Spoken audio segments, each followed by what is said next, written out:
Sir Ricky Bobby. Hey, how you doing, son of a Rick? Guess what day it is? Hump day. No, well, yeah, technically it's a Wednesday. It is hump day, but there's something a little more special going on.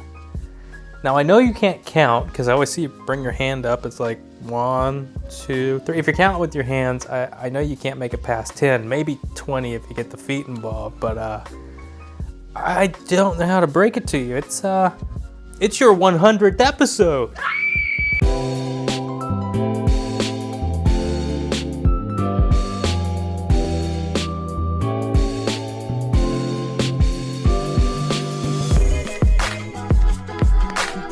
Hot damn!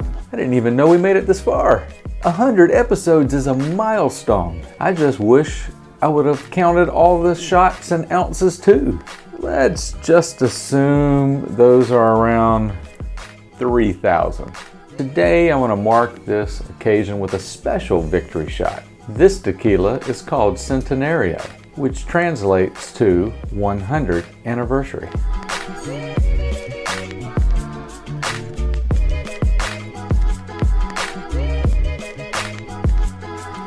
Here's to 100 more.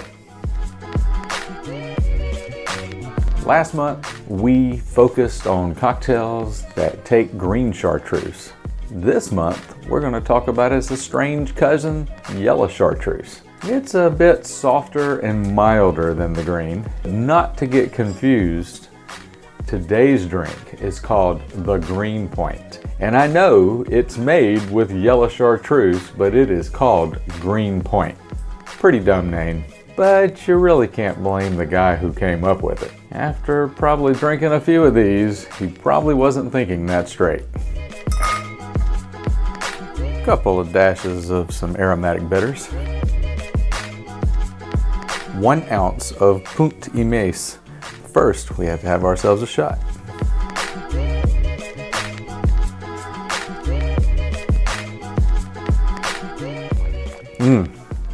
That's pretty good.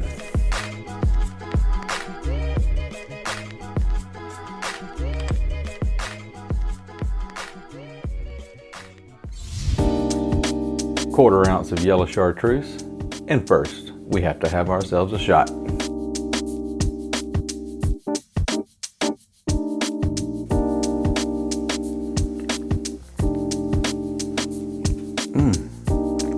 Well, that was good. Oh no, I don't have enough to make a cocktail. What am I going to do?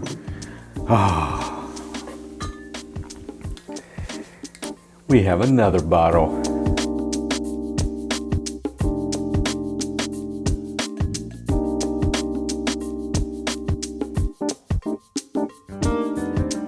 Two ounces of a rye whiskey, but first we have to have ourselves a shot.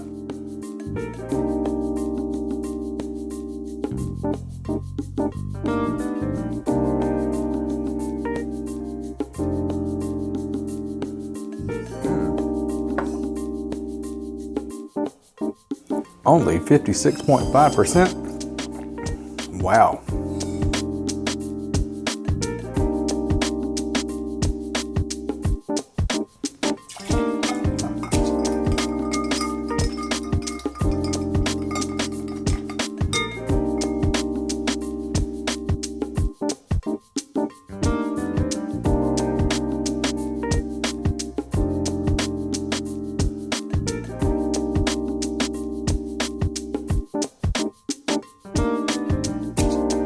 A drink like that deserves a Luxardo.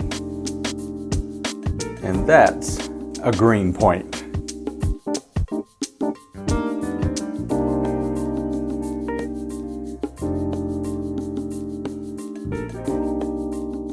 Today's word of wisdom is outlook. Now that we reached the top of a steep 100 episode mountain, we can cast our eyes forward, taking in that which comes next. Even if we look ahead with anticipation, what we see is only a forecast, and those can be wrong. Just look at your local weatherman. But without much prophecy or divination, I can foresee grand things in our future because I have foresight, and foresight leads to foreknowledge. It's always good to plan your trip, but you never know when a nail is going to punch your tire or when a seagull will snag your toupee. For those moments, you need patience and perhaps Rogaine. I don't like steps from Willard Mustard. I don't get more. So there's no still at high. One. So there is no say. He about me here.